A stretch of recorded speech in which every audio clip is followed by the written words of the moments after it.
Hi, I am Donna Farley with the Daily American Republic, and we are sitting down today with the 3 candidates for Poplar Bluff City Council's at-large race. There were originally 4 candidates, but Benny Hicks was disqualified after missing a deadline for financial disclosures, so the race is moving forward with 3 candidates. We've got incumbent Billy Depew, who is being challenged by Michael Jones and Marty Pascal. And we're here today to just talk about what the needs for Poplar Bluff are and how they think that they can help the city continue to grow and improve. And I'm going to let the candidates introduce themselves now. I'm Billy Depew. I used to work for Briggs & Stratton, SMC Electric, worked at Briggs for 29 years. And I feel like that, it's my time now that I'm retired, that I have time to be on the council and be able to study issues and stuff to try to make a decision that the town would be proud of. Okay. And Michael? Hi, I'm Michael Jones, running for councilman at large as well. I worked at the Butler County Sheriff's Office, been there for about 10 years now. Looking forward to making a positive difference in the city of Poplar Bluff, hoping to make positive changes and just want to make the town safer and a better place for everyone that's living here. Okay. All right. Marty? Marty Pascal. I'm retired military, retired in 1997 after 21 years in Air Force, and worked at several different companies here in Poplar Bluff, including Bluff Steel for a short period of time till they went out of business, and Southeast Home Improvement for a while. Then eventually went out to the VA and worked out there for about 13 years and retired from there. And now I'm retired, work on vehicles and build hot rods. So, but I've been interested. I ran a few times and lost, but I'm still interested in getting on the city council and trying to do my best to push the city forward. Okay. All right. Well, before we got started, we had a little bit of a conversation about what the candidates felt like were important topics to discuss. So we're going to start opening the discussion, talking about downtown. And Marty, do you want to share some thoughts with us on why you think it's so important that downtown be a focus for the city council? Well,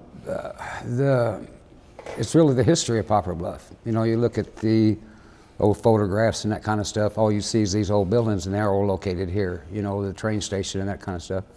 And there's a lot of people that have a lot of interest in it right now. Mm-hmm. Downtown Poplar Bluff, the group that has formed recently are really going, full blown and trying to get support to get some businesses in these buildings.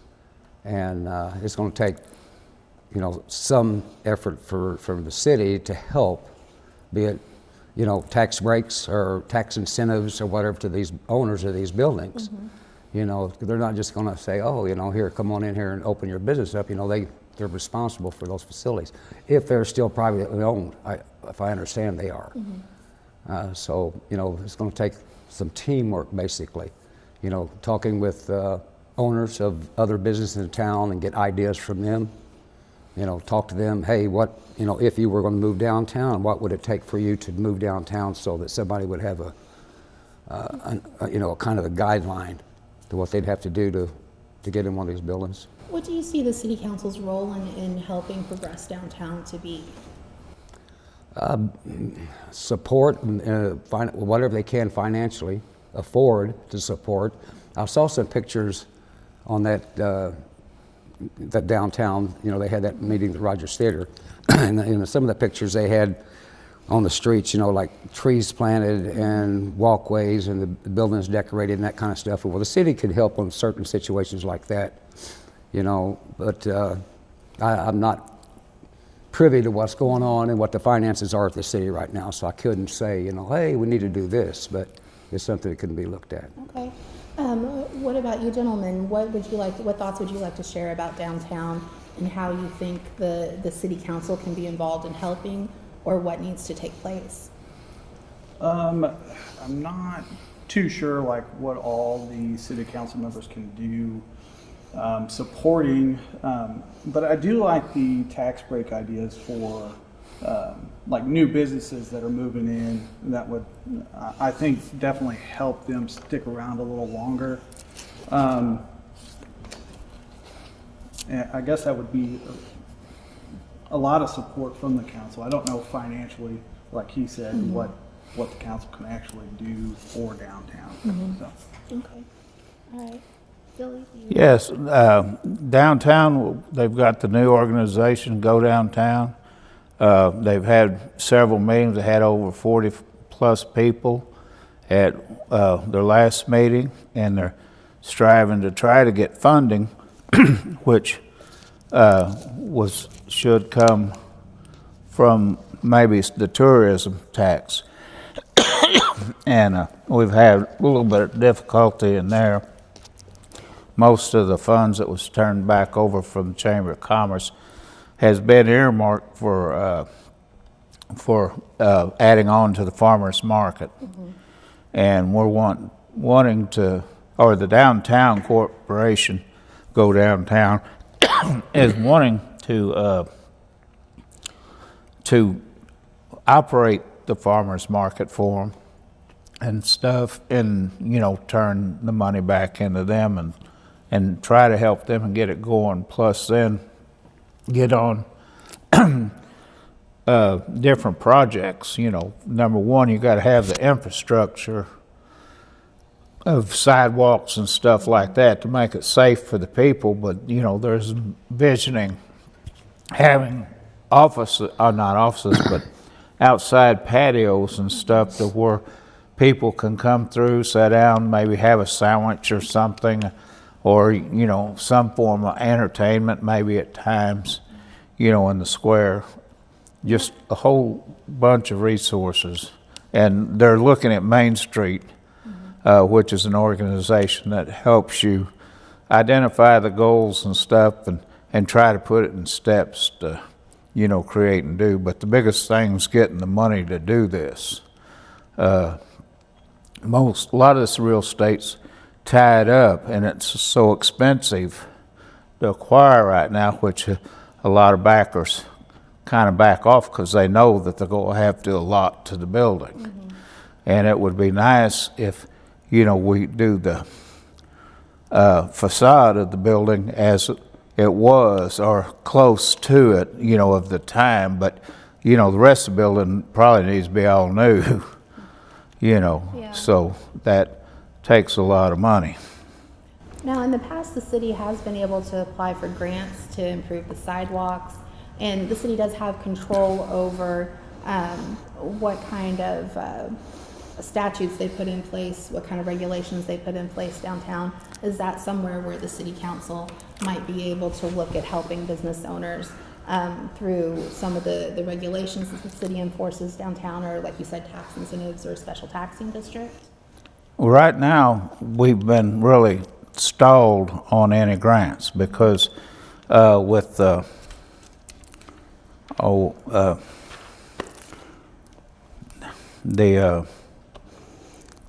plant not moving in where they done all the infrastructure, true manufacturing.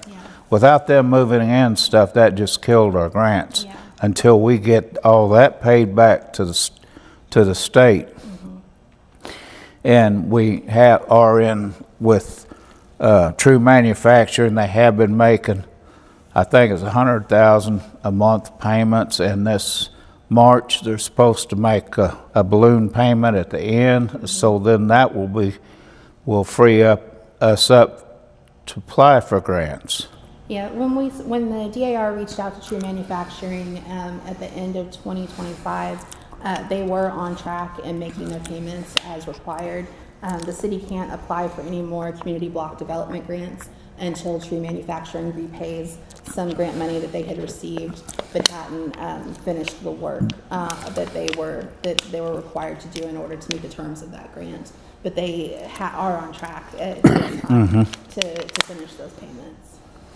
So, one of the other things that I've heard a lot of talk from the people involved in Grow Downtown is just getting the community into the businesses that are here, and getting people to support these businesses on a regular basis.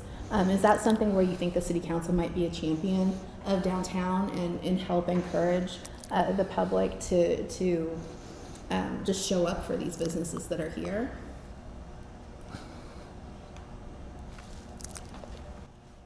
Well, I don't know which area you're going. Anybody who wants to talk? You surprised me a while ago when you said we're going to start over there, and you looked at me. But anyway, I don't know how much the city can help financially. It's a private business. Yeah.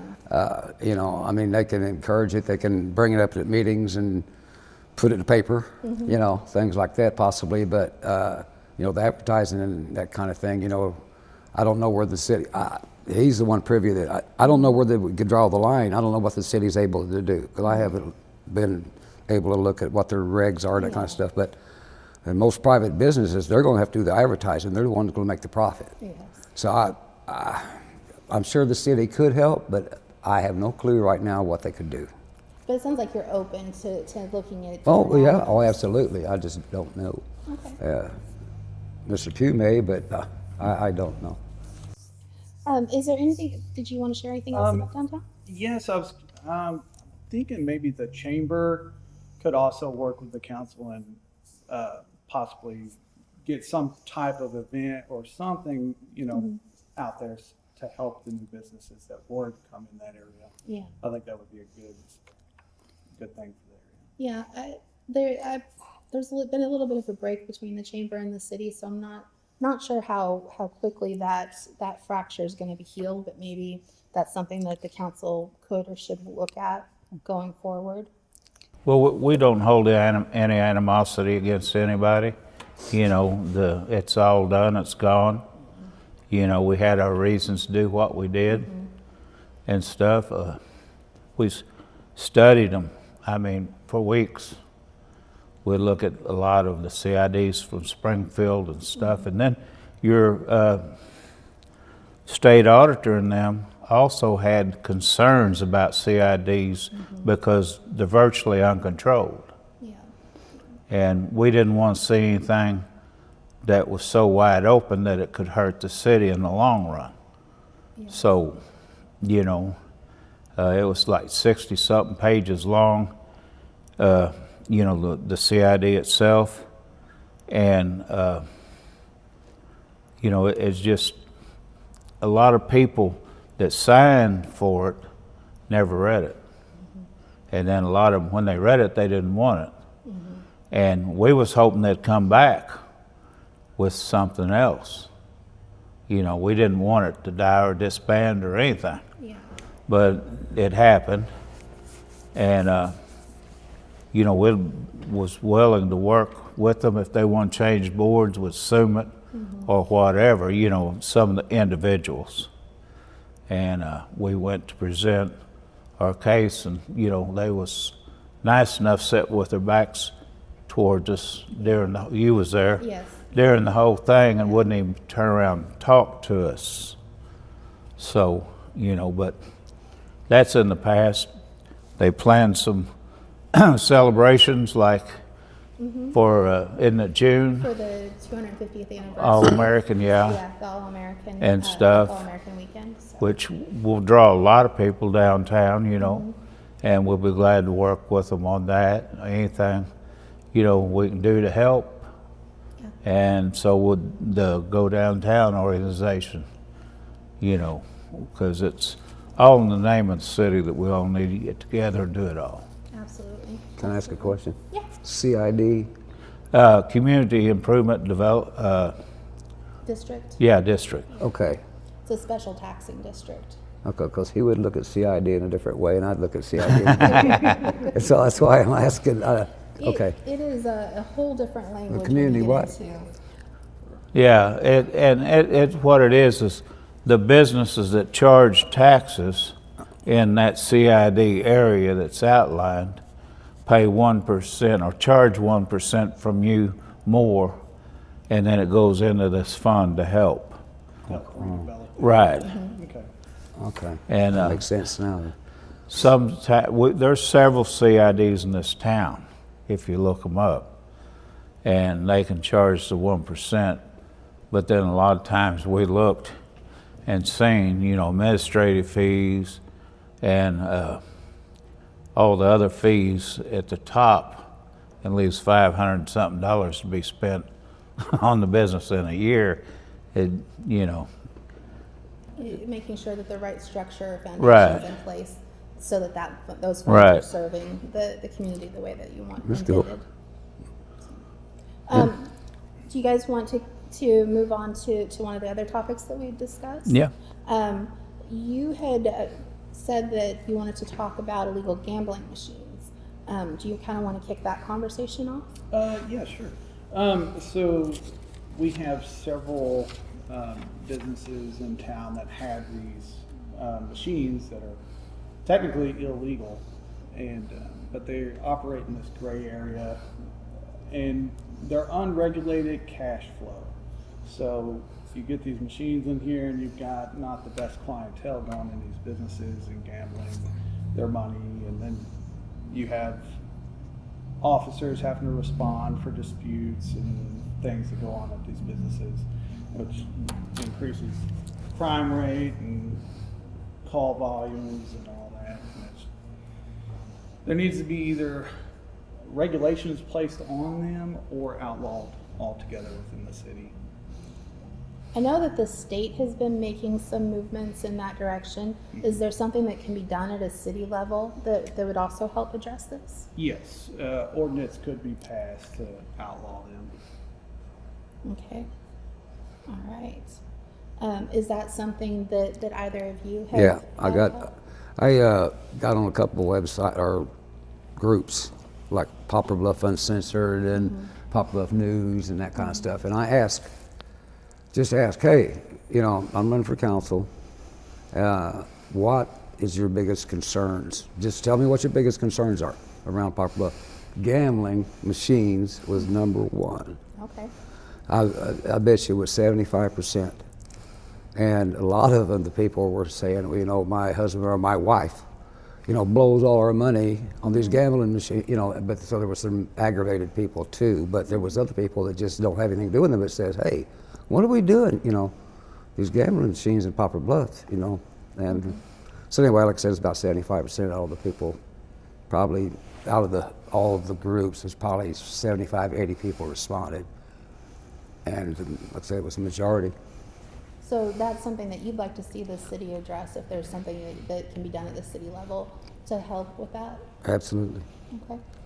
In Dunklin County, their prosecuting attorney went after them all. Now,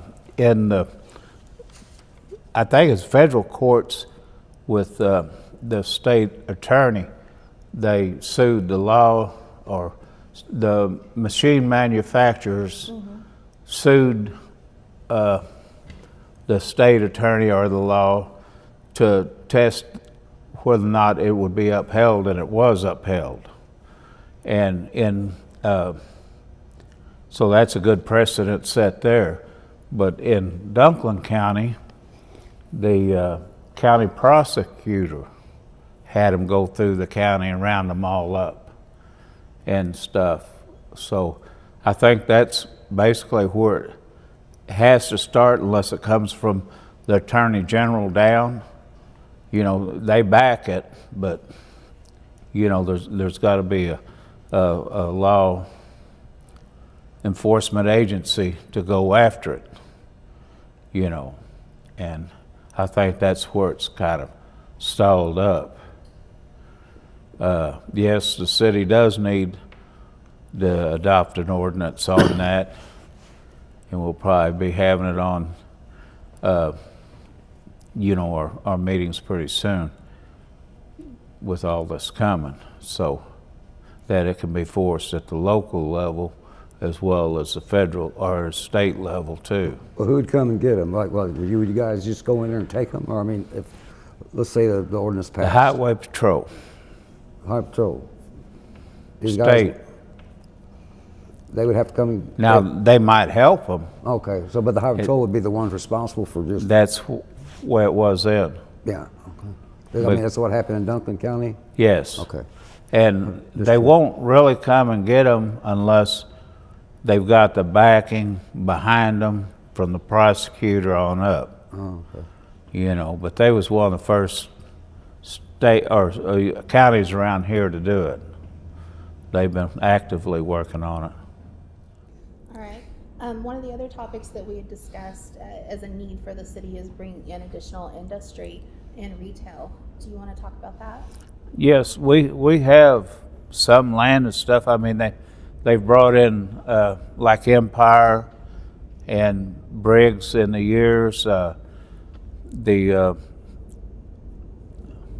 Sousa or Starting USA has gone out, and I believe that somebody has purchased that building and want to move something into it, and we're looking at doing some funding, through taxes and stuff, which you normally do, to attract industry and stuff. So that's another plus. And then, if we can get some more bigger ones, I mean, everybody around us seems to be getting a lot of industry. And if we clean up our town, that's one thing, because these people all come through this town, the doctors that want to, practice here at the hospital and stuff. And a lot of them look at it and say, well, this is not the place I want to be. And, we need to clean up on our main corridors, and that would help all snowball into industries more looking to be here, because we're going to have, 60 to 55s, 4 lanes. We get 57 in here, 4 lanes all the way to Little Rock. That's going to open up a lot. And because the truck traffic right now down to Little Rock on 67 South is atrocious. Yes, it is. And dangerous. There have been So, several accidents. so this is going to help that and get more goods moving through here. So hopefully, I know they're building a new fuel station out north of town and stuff, but it's just going to help everybody and everything to move more goods through here. So how do we as a city clean up and improve that aspect of it? What can the city council do through regulations or other avenues to help improve that area? Well, lately we took some of that money left over from the funds that was given during COVID, and David Boyer was one of the main ones that he got it set to where they could divert these funds and tear down these houses that they had a list. I'm on that board and building standards and stuff, and I mean we got them everywhere.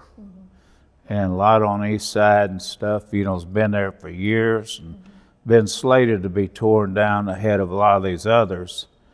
And I forget the total, but I think this last year we've had at least 17 buildings torn down, houses and stuff like that.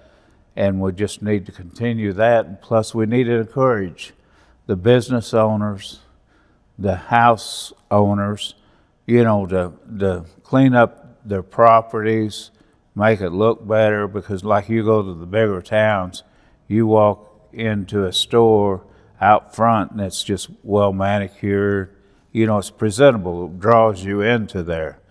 And then if we could do that downtown with flowers and trees and pots and get our streets redone and, close some of it off and make it pretty, even if it's a fake facade or something, for the time being until they redevelop the building, and dress it up.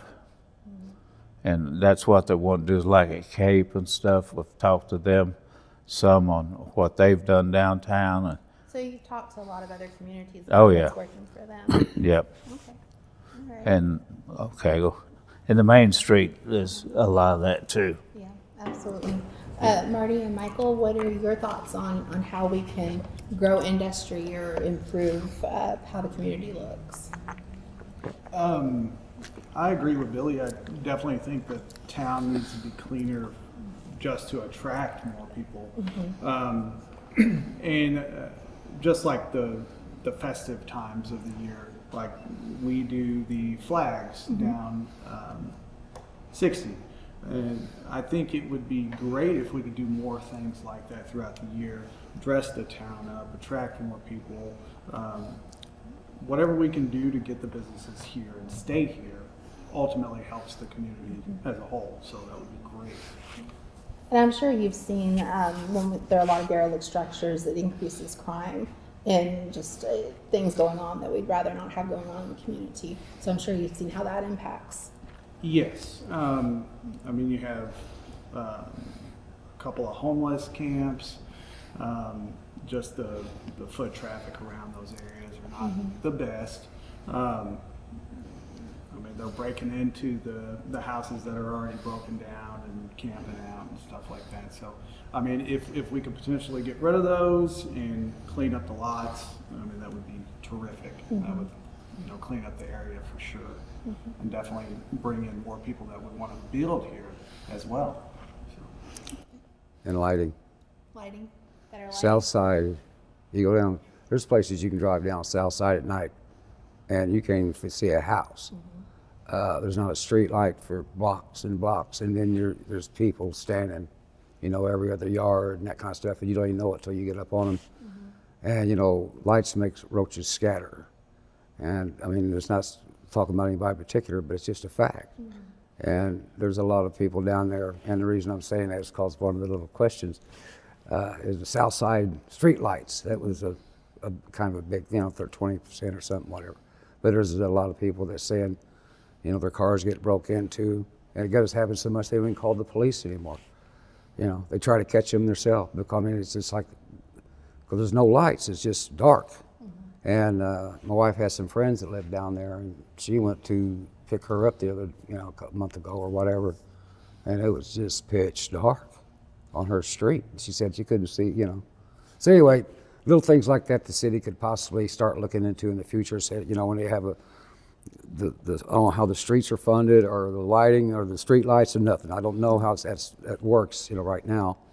But if they could start, I believe if you start putting a few street lights and stuff down there, it would tend to start kind of making people go different places, or go back home or whatever. But and that's south side. That's right down there, 142, where you're going in industrial park. So somebody's coming in here looking to put a business in, they drive up 142 and they're right down there on Ditch Road. So anyway, it's just a thought. So there are some things that, maybe small projects that we might have within our control, or that we might be able to budget for, that will help to make a difference. Like that down 142, that would be state, your state highway department. Over in the other areas of the residential, if it's in the city, because there's a crazy line through there. Oh yeah, I'm sorry, I wasn't meaning to put lights in 142. I'm just saying, Yeah. if 142 comes out of the industrial park, and then you end up where there's no, in a residential area where there's not the best residential. Right. Area. So that's, If we identify that maybe to the electric department, they're the ones that do all the street lights, we identify places down there that's dark, they may put your street light in stuff. If it's not brought up to them, a lot of times people don't go down these areas at night and think of it. Yeah, and that's, there's a few people I responded to, have you checked? Because I rent an street light basically in my backyard. I have for 20 years. I think it's $4 a month or something still. It's 10 now. I just call them, the crap is 2 days and they install it. So, but I said, call Right. call the street department and see if They're put one putting up. in new LED lights, which cast a lot. I know I put one in, my neighbor put one in, another neighbor put one in, so it's like daylight through our area on Park, right down through there. And, I like that. Just have to work with them and ask them. Yeah. A lot of times it's just, you're not going to get nothing if you don't ask for it. And sometimes it's just a matter of that, because they're not, a lot of times they're separated from the people that do all the permits for the building and stuff, so they might build some houses and not even really think about it. But, Well, you know, you call me, I could check on it, whatever. You know, just, that's what we do. I answer my phone, try to answer it all the time for anybody that calls. Where no matter where they're at or what question they got, try to get an answer for them. But Well, one of the other questions that I wanted to maybe touch base on is what are some of the most important qualities for a city council candidate to have? And how do you think that that's something that you would be able to bring to this position? It sounds like you've already given it some thought as far as responding to the public when they have questions. right. Well, that's very important because that's who we work for. We don't work for the city. We're representing the people. Unless the people call us, we don't know. Then we start getting in on our own special interest and stuff, and maybe we miss the mark. You know, all they got to do is call a councilman in the ward, call two of us at large. You know, I'm retired. I take a lot of calls. I'll go look. And, you know, happy to do it because that's just part of it. Yeah. It sounds like you've kind of kicked that off by reaching out to the public and asking what needs that they're seeing. So what are some of the things that you think that we really need to see in council members? I don't, it's kind of hard to really pinpoint something that to make a good council member, but there's things that they can do to help the public look at them differently. There's transparency seems to be a really big issue. You know, not everybody goes on the DAR or the Poplar Bluff City Council, whatever, web pages and looks what's going on. You know, they count on either the DAR or, you know, they count on word of mouth, which you know how that is. You started here with a cut finger and you lost your arm over here. That old game You know, of so telephone. yeah, it's exaggeration. But if there was a way to, when they put out the agenda, well, Mr. Depew voted this way, Mr. Smith voted this way, Mr. Corman voted this way, whatever. Why? I mean, why did you vote that way? I mean, I'm sure listening to you, I'm sure you got a perfectly good explanation for it, but maybe this guy over here don't. Why did you vote this way? Well, because I wanted to do it because Mr. Depew did. Well, that's no excuse. Though, so, you know, you got to come up with your own, be honest about what you want, you know, and not, you know, just brush off of somebody else. Anyway, transparency seems to be what a lot of people, we don't know what they're doing. I said, well, they publish this council agenda every time they're having a council meeting, but we don't know what happens after that, who voted for what. So, you know, that's it's just transparency, I believe, would help a lot. So as a council member, how would you tackle that to where you're letting the public know why you voted the way that you did on different aspects? I don't know how they handle stuff right now, I couldn't say, but you got the radio, you know, you got Frankie Castillo, you got you know, there's ways that you can do it. I don't know how they work with the chamber, I don't know. But I'm sure there's ways it can be put out. Used to be, a long time ago, because I listen to radio all the time. I'm in my shop all the time. And I listened to KWLC for years. And I used to have, the day after every council meeting, the city manager would come in. At the time it was Tom Lawson, okay? And there's been other city managers after that. He always come in on Wednesday morning after a Tuesday night city council meeting. And he'd go over the whole agenda. Here's what we voted on, here's what we did, here's what happened.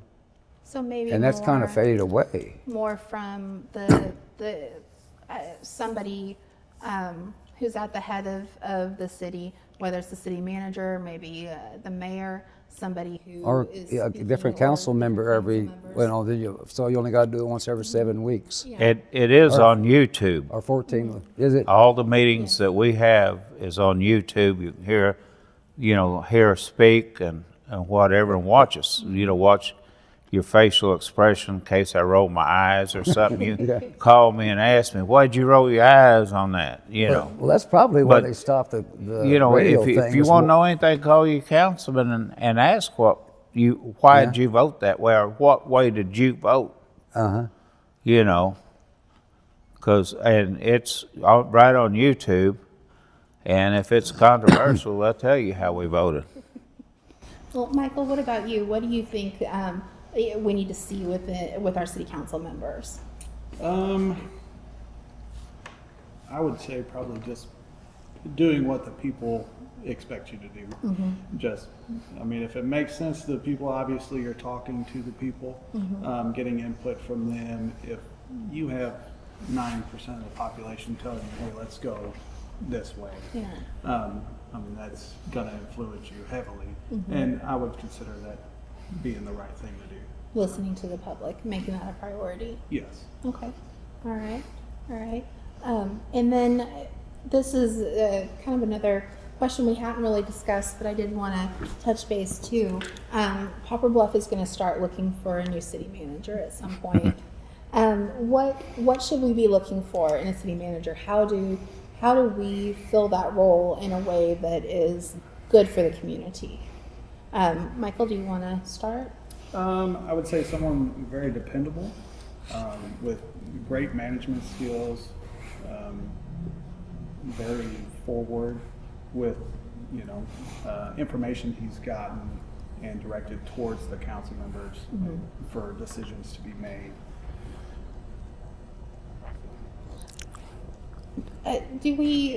Is there a way that the community can be involved in this process, do you think, of being open about who the candidates are before a decision is made, or maybe having a public forum where the community can kind of come together and ask questions? Do you think that should be an aspect of what we do in the next city manager's search?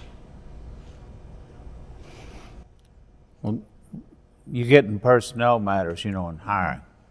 So we vet them very good at the best of our ability. And on the last one, it come down from state government, and we thought, okay, this is somebody that knows all the rules and regulations and, knows where the pot of gold is, let's say.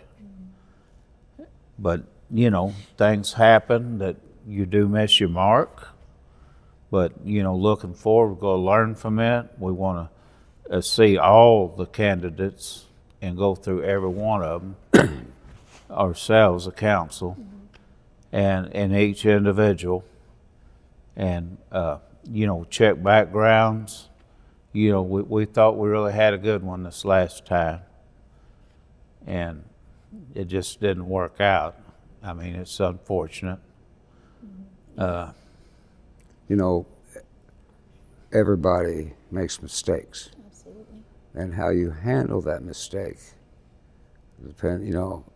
is how you end up basically down the road. And the mistake was made by the city manager himself. It wasn't the council, whatsoever.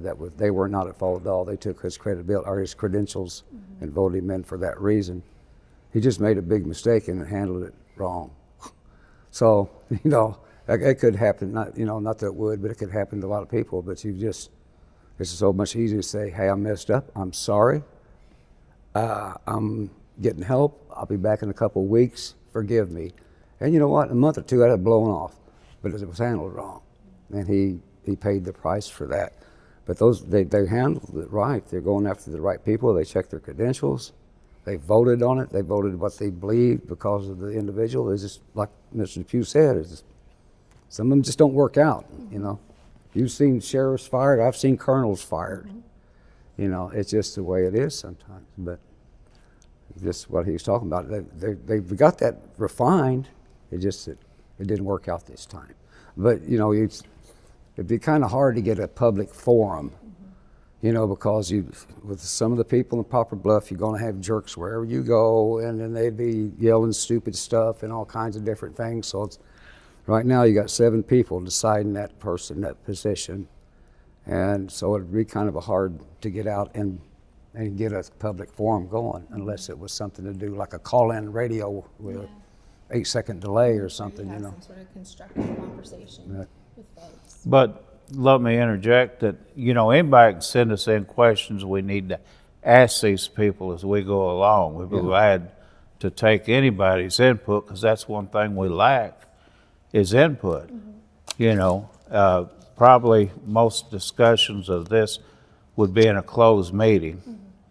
Because you're discussing other people from other places, and they might not have quit their job yet or don't want them to know, and just some legalities there. But once we get, you can always give us input, always. That's the trouble right now. You go to our meetings and there's very few people there. Very few. Before I got on the council, I went for a year, trying to learn what was going on and all that, so that if I ever got elected, that, I'd have some of that knowledge behind me when I got there. But, And I will say, I've seen cities and county and schools hold public meetings that people just don't show up to. Unfortunately, they'll ask for input, and too often people will wait until we're so far into a process that it's hard to go back and undo things before they start giving their opinions. So I do agree with what you're saying as far as the public showing up and sharing their opinion with the council members and at these public meetings where they've got a chance to or even call us. I mean, no, a lot of people don't tell us where they're on an issue. Well, one thing I'm also curious about is why, and it's been a long time, I know, but what's the advantage, and I'm not asking you, I'm wanting to know, would try to find, of the city manager form of government over a city council form of government. Poplar Bluff used to have city council form of government, period, 7 people. And then they went to the city manager. Okay, why? I don't know. Do you know? Because they have. You might. Go ahead. I don't know. Because, hopefully, the mayors and stuff used to be rural towns and stuff like that, but stuff has got so far advanced that, you really need a specialist, and you're pinning a lot of stuff on them, to manage the budget, set the budget, make sure it's spent the right way.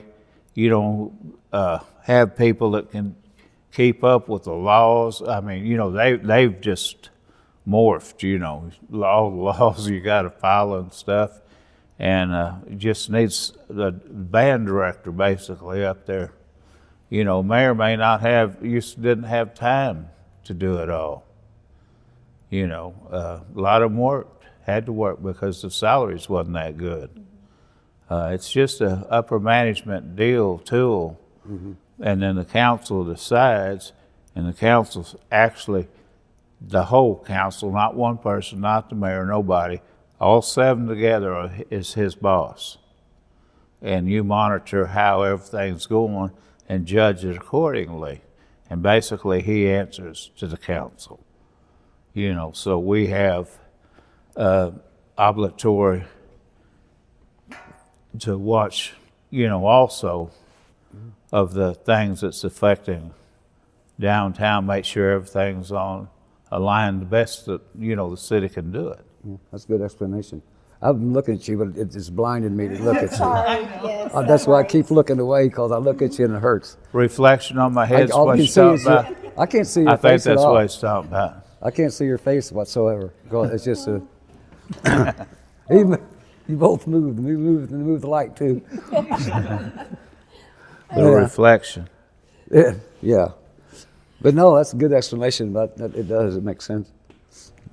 Well, I want to say I really appreciate you guys taking the time to come in and talk with us today, and I'll be talking more with you one-on-one for some additional coverage for the public. To wrap up today, I thought maybe we could just kind of close with why being on the council is important to you, what you hope to accomplish for your community. And since we started over here, and we've started over here once, just to put you on the spot, Michael, I thought I would start with you. No, that's fine. So the reason I want to be on council is, like I said earlier, I would love to make a difference in this town. I'd love to see it prosper and become a clean, safe town that is inviting to everyone.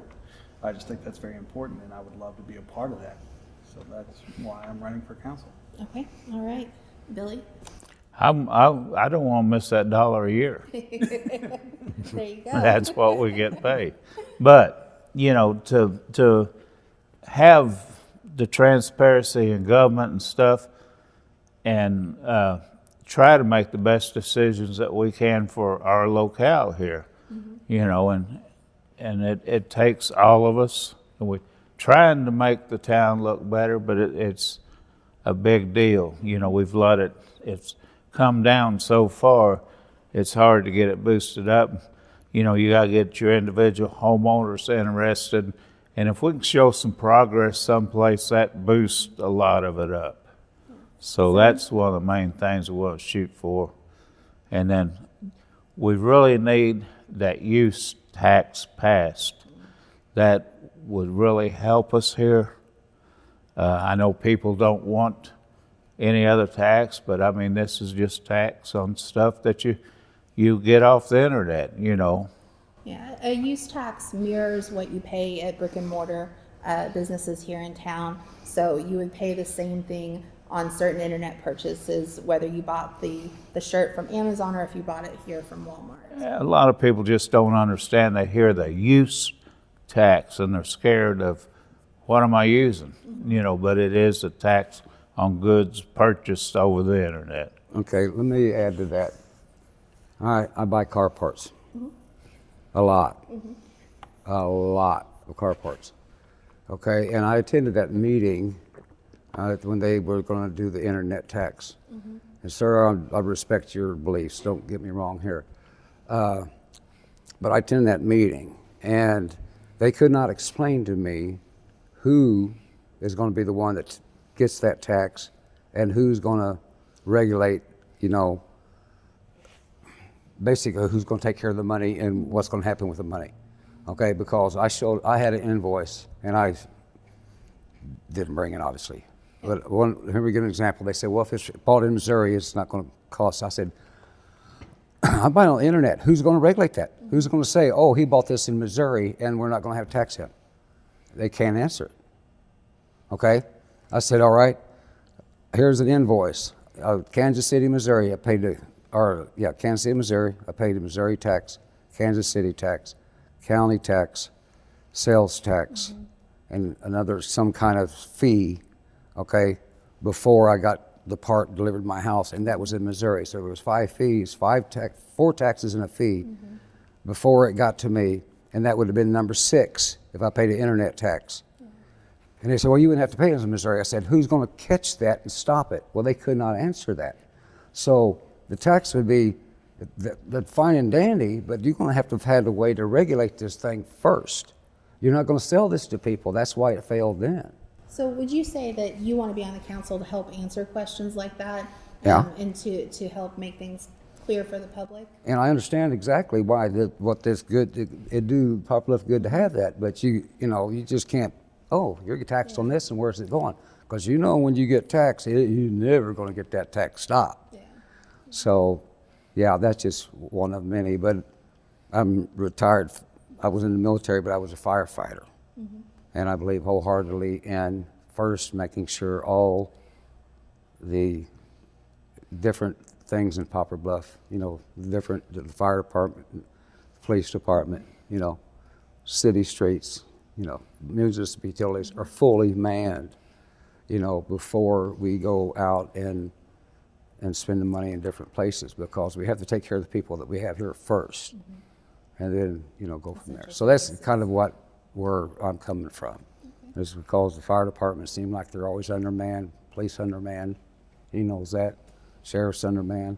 Now I know the sheriff's county, but it's just something I would look at. Okay. All right.